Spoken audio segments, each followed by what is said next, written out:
Jack Hayes walked into the Galactic Coalition Council chamber on Station Meridian. His footsteps echoed on the metal floor. The chamber was massive, built for creatures much larger than humans. The ceilings stretched up 30 meters high. The walls gleamed with advanced technology that glowed in soft blue light.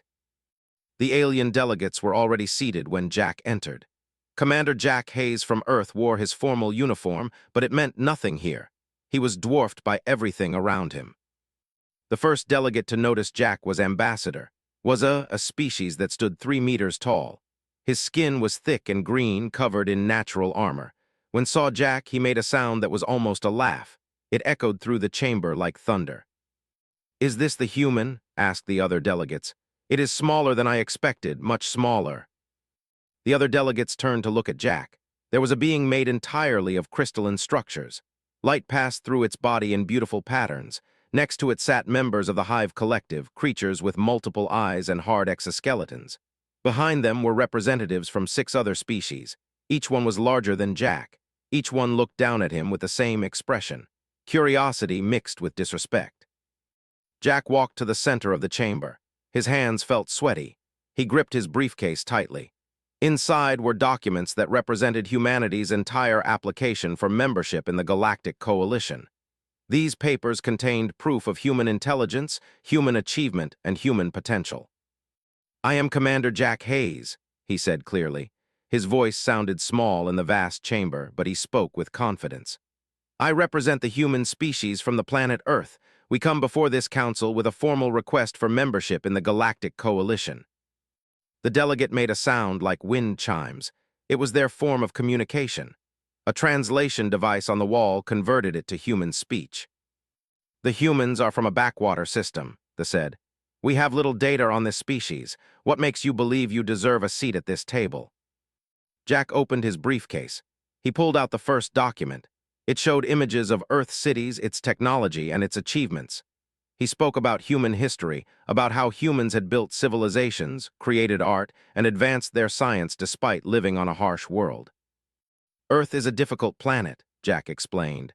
"The gravity is strong. The environment is extreme in many places. Humans have evolved to survive these conditions. We are stronger and more adaptable than we appear." Laughed again. The sound was louder this time. Other delegates joined in. The laughter filled the chamber like a wave. "You are fragile," said. "Look at you. You are barely the height of my leg. How do you expect to survive in a galaxy where many species are twice your size? How will you travel through our stations? How will you operate our equipment?" Jack's jaw tightened. He wanted to respond with anger, but he controlled it. He had trained for this moment. He knew that showing emotion would only confirm their doubts. "We are small in body," Jack said, "but we are large in spirit. Humans have great courage. We have the ability to think in new ways. We solve problems that seem impossible. We work together as one people, even when we come from different parts of our world." The Hive Collective's representative spoke next. Its voice was layered, like multiple voices speaking at once. "We question whether humans can even survive standard space travel," it said. "The pressures and radiation of interstellar flight might injure your fragile bodies. We would not want to be responsible for human deaths due to biological incompatibility." Jack felt the trap closing in.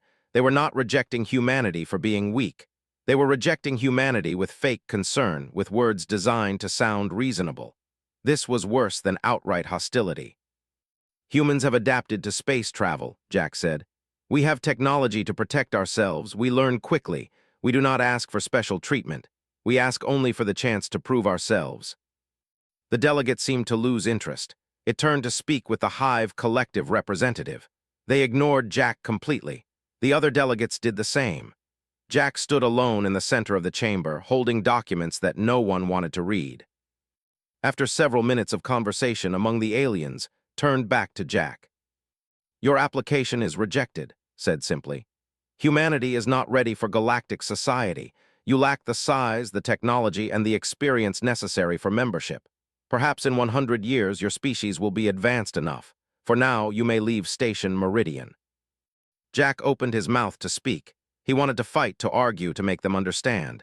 But he knew it would be useless. They had already made their decision before he arrived. "We require proof," continued.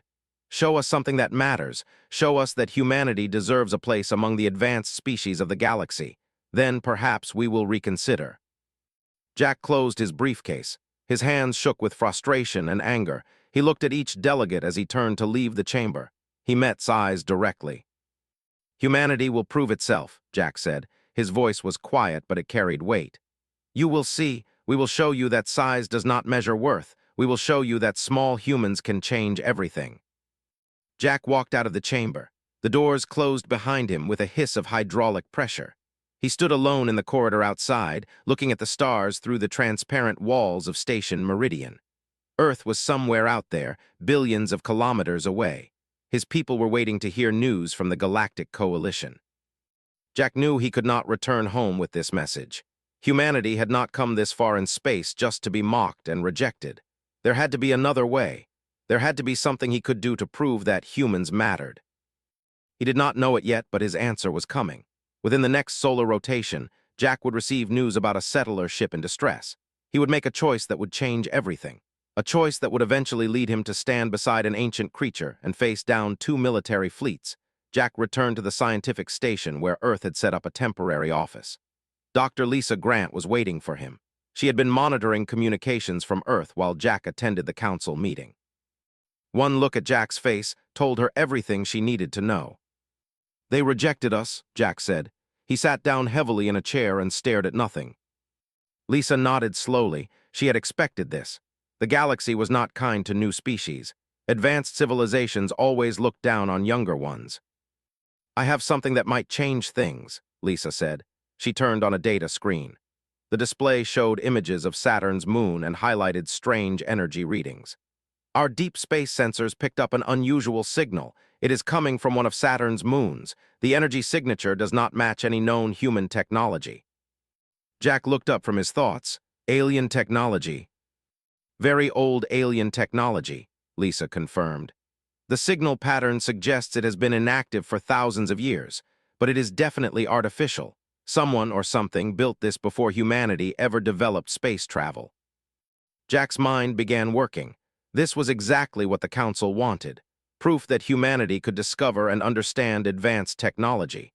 Proof that humans were not useless in the galaxy. "We need to investigate," Jack said. "We need to get a team to that moon and study whatever is there." "There is a problem," Lisa said. "Our ships are too small and too slow.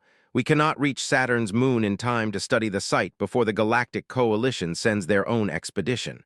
They will claim the technology for themselves." Jack stood up and walked to the window. Below them, Station Meridian hung in space like a jewel.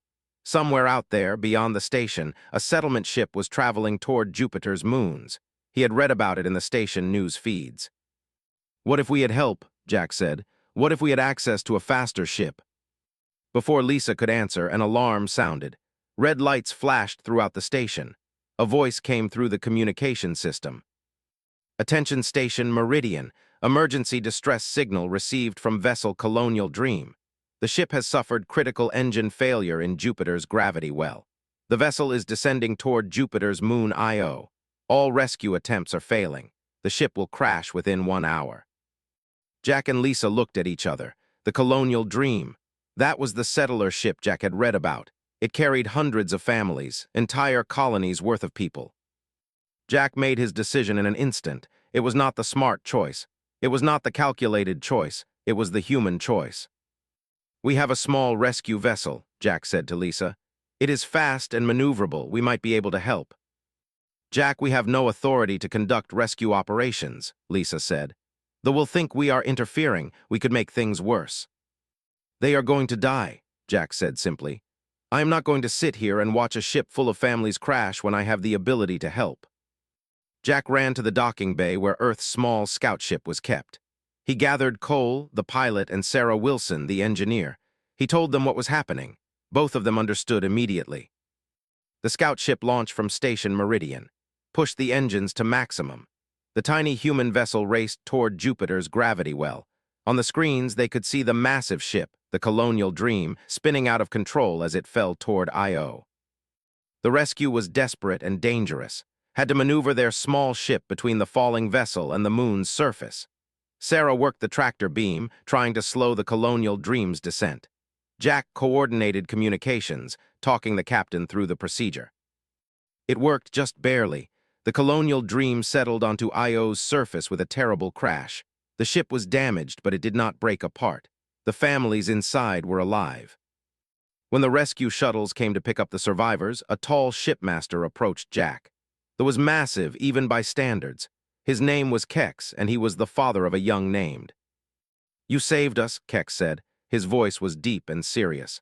"My people owed nothing to humans. We had no obligation to help you when you crashed on our worlds, yet you risked your own lives to save ours. This is a debt that do not forget." Jack bowed his head slightly. "We helped because it was right. We do not expect anything in return." But Kex was already making arrangements. He spoke with the other, then he turned back to Jack. "I offer you the use of one of our fast transport ships," Kex said. "It is a military vessel, but I have authority to loan it. You may use it for any mission. This is how repay life debt. You saved my family. I will help you accomplish whatever you seek." Jack could hardly believe what he was hearing. A military ship. It was everything they needed to reach Saturn's moon before the Galactic Coalition. "I cannot accept something so valuable," Jack said. "It is not valuable compared to the lives of my people," Kex replied. "Take the ship, use it well." Before Jack could respond, a young approached. It was Kex's child, was smaller than other but still twice Jack's height. "I will go with you," said. "I will be the crew member who represents my people. I will see what you the transport ship reached Saturn's moon in 3 days. It was a powerful military vessel, equipped with sensors that could scan through rock and metal." Jack stood on the observation deck with Lisa and Sarah. They looked down at the barren moon below them. Lisa used the ship's sensors to locate the source of the strange energy signal. It came from deep underground, beneath a mountain of ice and rock. The team prepared their equipment and boarded a landing shuttle. The descent was rough. The moon had little atmosphere, and the shuttle's engines had to work hard to bring them down safely. When they landed, the team suited up in protective gear. The temperature outside was far below zero. One breath of unprotected air would freeze their lungs instantly.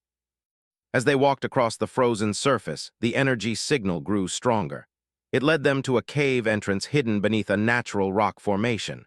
They descended into darkness, their suit lights cutting through the black. What they found made them stop in shock. The cave opened into a massive chamber. Inside was a structure that clearly was not natural.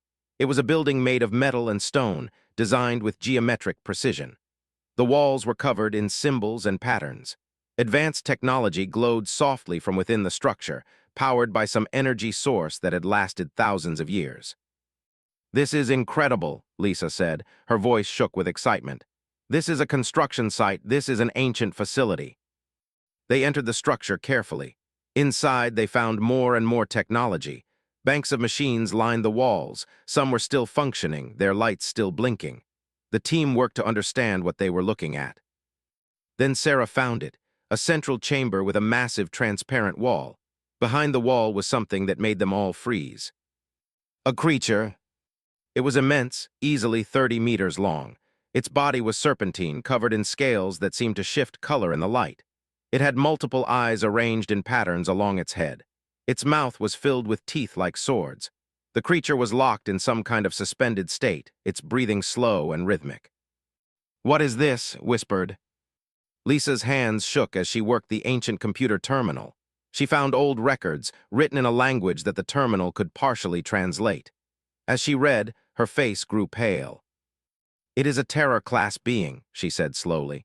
"From the old wars, thousands of years ago, the galaxy was not at peace. Multiple advanced civilizations fought each other. This creature was created as a weapon. It was supposed to be unstoppable, and then it was imprisoned here. The records say it was locked away so it could never be used again." Jack understood immediately. They had found something extremely dangerous. If the Galactic Coalition knew about this creature, they would either try to weaponize it again or they would destroy it. Either way, Jack and his team would not be allowed to keep their discovery. Before anyone could speak, the communication system came alive. A harsh voice cut through their suit radios. "Unidentified vessel, power down immediately. You are in violation of Coalition space preserve regulations. This is a Hive collective warship. Surrender now or we will open fire. Jack looked up.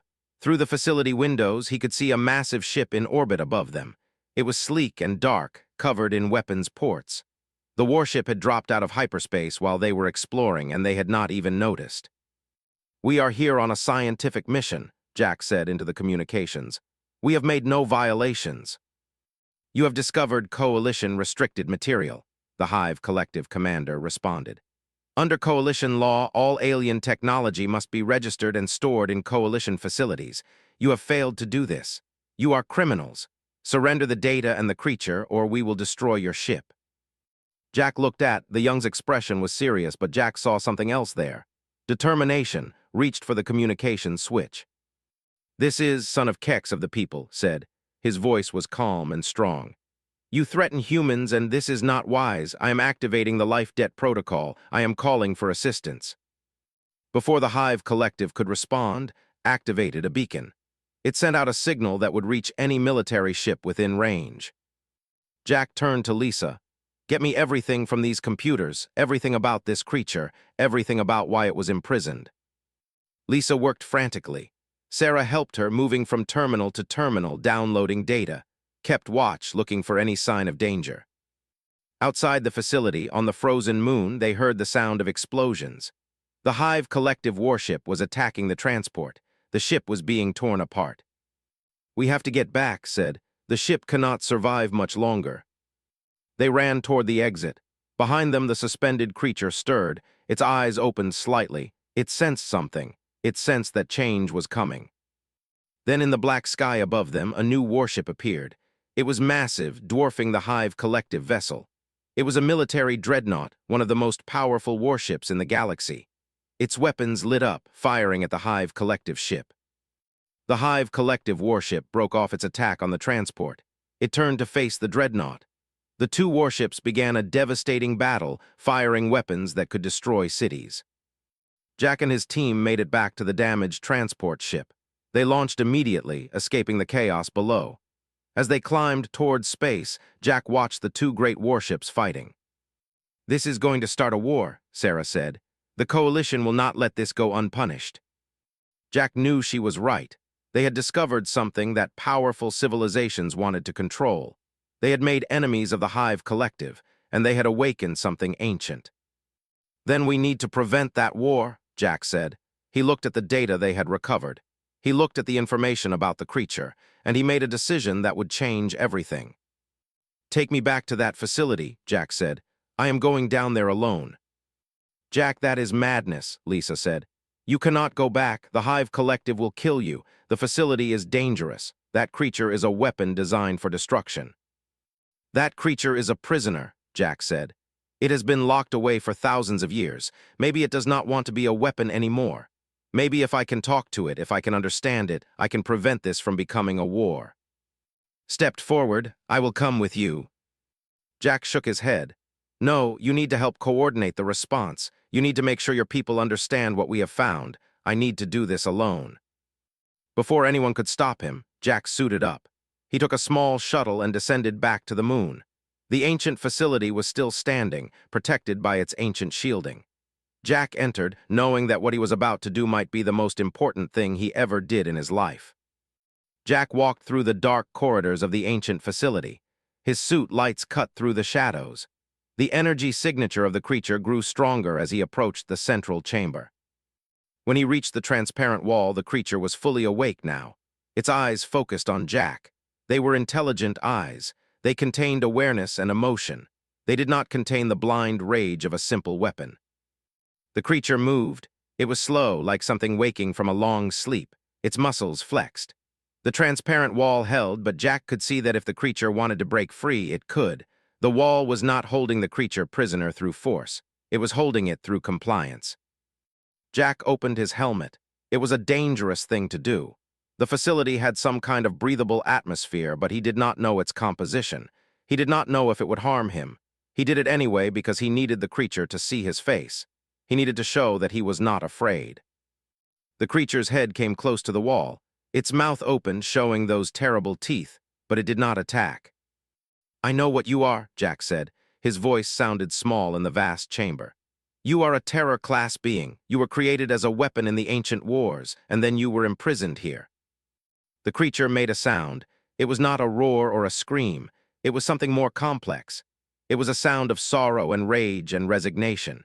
It was the sound of a being that had been forced into darkness for thousands of years. You were supposed to be a destroyer, Jack continued.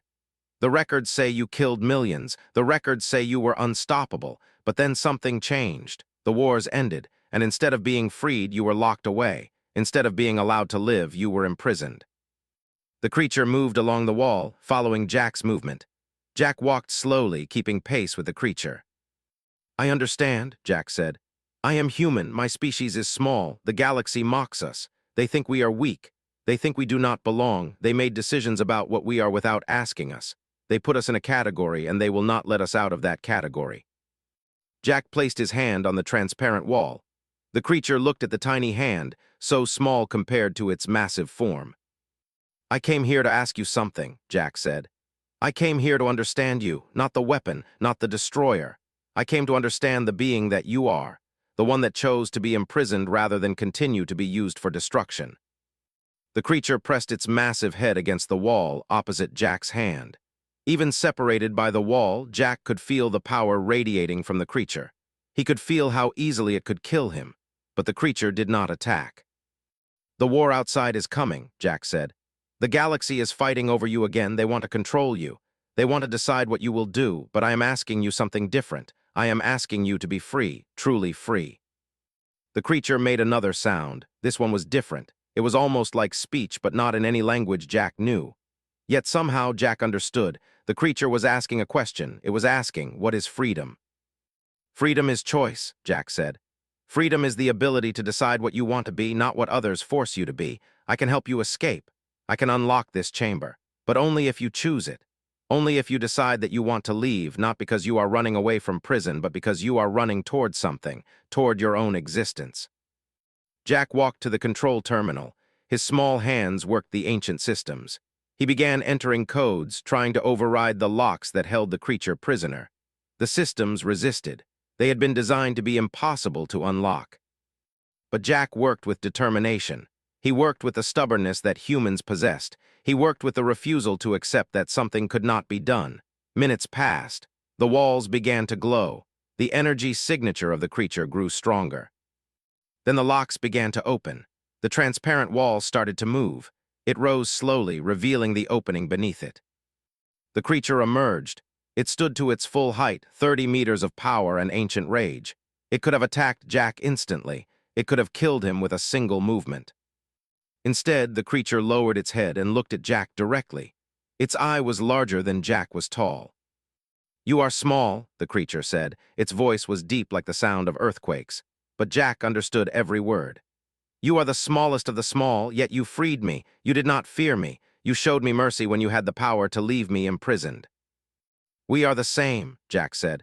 We are both underestimated. We are both imprisoned by what others think we should be. But we can be more than that. We can choose to be more than that.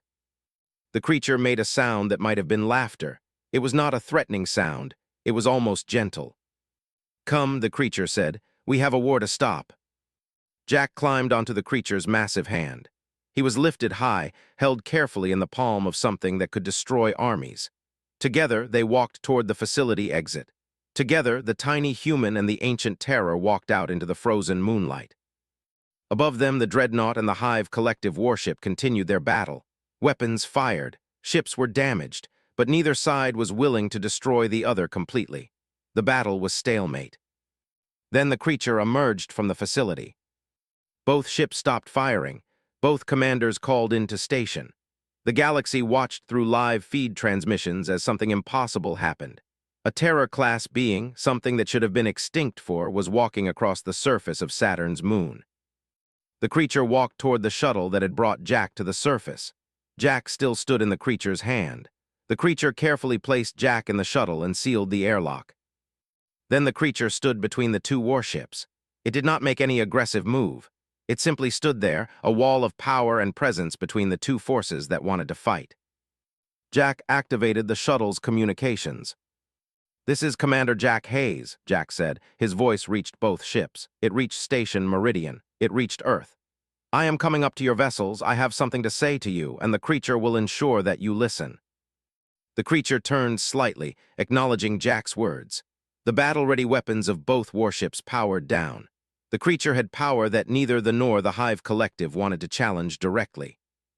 Jack's shuttle rose from the moon, carrying with it the knowledge that everything had changed. The galaxy was Jack stood in the observation chamber of the Dreadnought. Before him, on every available screen, were the faces of leaders from across the galaxy. The Supreme Commander Kex was there, along with representatives from the Hive Collective, and a dozen other species. His words were being transmitted across space to every major station and every major world. Below them on Saturn's moon, the creature waited. It had created a shield around the ancient facility. Nothing could penetrate it. Nothing could damage the facility or the creature itself. The two warships floated in orbit, weapons powered down, both sides watching to see what would happen next. "I know you are afraid," Jack began. His voice was calm and steady. "The records speak of the ancient wars. The records speak of a terror-class being that destroyed entire civilizations. You have been taught that this creature is a monster. You have been taught that power like this must be controlled or destroyed." Jack paused, letting his words settle in the minds of those listening. "But what if we were wrong?" Jack continued. "What if the creature is not a monster? What if it is simply a being that was forced to be a weapon? What if the real evil was not the creature itself, but the ones who created it and used it for destruction?" The Hive Collective commander tried to speak, but Jack raised his hand. "Let me finish," Jack said. "I have spent the last hours with this creature. I have spoken to it. I have learned its history. The creature did not choose to be a killer. The creature was designed to be a killer. But when it had the choice, when the wars ended, the creature chose to be imprisoned rather than continue to take lives."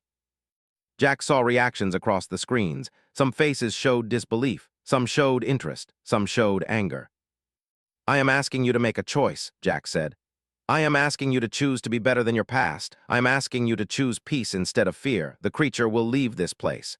The creature will be free, but it will not destroy you. It will not harm you, because the creature has chosen mercy over revenge." The collective representative spoke. "And if you are wrong, if the creature destroys us once it is free, then I will die with you," Jack said simply, "because I will be beside it. I will stand between you and the creature, and if the creature is indeed a monster, then I will be the first to fall." It was a statement of absolute faith. It was a statement of absolute willingness to sacrifice himself for his belief. Something shifted in the chamber. Something shifted in the minds of those watching across the galaxy. Kex, the Supreme Commander, stood. He was Jack's species contact, the one who had ordered the Dreadnought to rescue the transport ship. "I am ordering all forces to stand down," Kex announced. "I believe in the humans' judgment. The people will vouch for this creature's freedom. We will protect it if anyone seeks to harm it." One by one, other species began to stand. The collective voted to allow the creature's freedom. The crystalline beings had a weakness for compassion and honor. They saw both in Jack's actions. Even some members of the Hive Collective voted to support Jack's proposal. Not all of them. The Hive was divided, but the majority sided with peace. The creature was freed. Below them on Saturn's moon, the shield powered down. The creature walked out of the ancient facility. It was no longer imprisoned. It was no longer a prisoner. It was a free being choosing its own path. The creature turned and looked up at the orbital station where Jack stood. Even across the vast distance, Jack felt acknowledged, understood. The creature had been shown mercy and kindness by a species that was mocked for being too small, too weak, too insignificant. That meant something. That meant everything. Within hours, the news spread across the galaxy like a shockwave. The story was told and retold. A human commander, smaller than the Legova, had negotiated peace with a terror-class being. A creature thought to be extinct, thought to be a weapon for mass destruction, had chosen to become an ambassador for peace. But the story that captivated the galaxy was not just about the creature. It was about Jack Hayes. It was about a human who stood alone against impossible odds and refused to accept that violence was the only answer. It was about a species that the galaxy had dismissed as too small and too fragile, demonstrating a courage and compassion that changed everything. 3 days later, Jack was called before the Galactic Coalition Council. He stood in the same chamber where he had been mocked and dismissed. The same delegates were there. Ambassador, the towering, looked at Jack with different eyes now. "The coalition has voted," said. His voice was heavy with something that might have been respect. "Humanity is granted full membership status. You will have a seat on this council. Your species will be recognized as one of the advanced peoples of the galaxy." Jack nodded. "Thank you, humanity accepts this honor." "But there is more," continued. "Your actions have shown us something that our records did not record. The ancient being has come forward and asked a strange thing. It has asked to serve alongside humanity. It wants to be an ambassador of peace, working with your species to ensure that the galaxy never returns to the ancient wars." Jack's heart felt full. Everything he had hoped for, everything he had worked for had come true. But more than that, the creature had found purpose without being forced. It had chosen to work for peace. That night, Jack stood on a viewing platform. They looked out at the stars together. The young skin glowed softly in the starlight. "Your species is remarkable," said. "You are small in body, but the galaxy will never forget you now." Jack smiled. "We are not remarkable. We just refuse to believe what others told us about ourselves. We refuse to accept that our size determined our value." "That is what makes you remarkable," said. "That is what will make humanity shine in the galaxy for thousands of years to come." Jack thought about Earth, waiting below him among the stars. He thought about his people, who had never doubted that he could change the galaxy. He thought about the creature, finding peace after thousands of years of darkness. The Galactic Coalition had learned something important that day. They had learned that size did not measure worth. They had learned that compassion could stand against power. They had learned that sometimes the smallest among you could be the greatest. And humanity, mocked for being tiny, had become the species that the entire galaxy watched and respected. When Jack eventually returned to Earth, he was not alone. Came with him as the first permanent ambassador to humanity. The ancient creature became known as Keeper, and it traveled the galaxy spreading the message of peace. Humanity's place in the galaxy was secure, not because they were the strongest, not because they were the largest, but because they had shown that even the smallest voice could change the galaxy if it spoke with courage, compassion, and hope. The stars had welcomed humanity home, to learn what it meant when a human and an ancient power worked together. Find on Saturn's moon. And so the unlikely partnership began. A human commander and a tiny species and a massive species working together.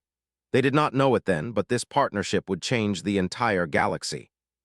For now, Jack Hayes simply stood in the station corridor and made a silent promise to himself. Humanity would not be forgotten. Humanity would not be ignored. Somehow, someway, he would make the galaxy understand.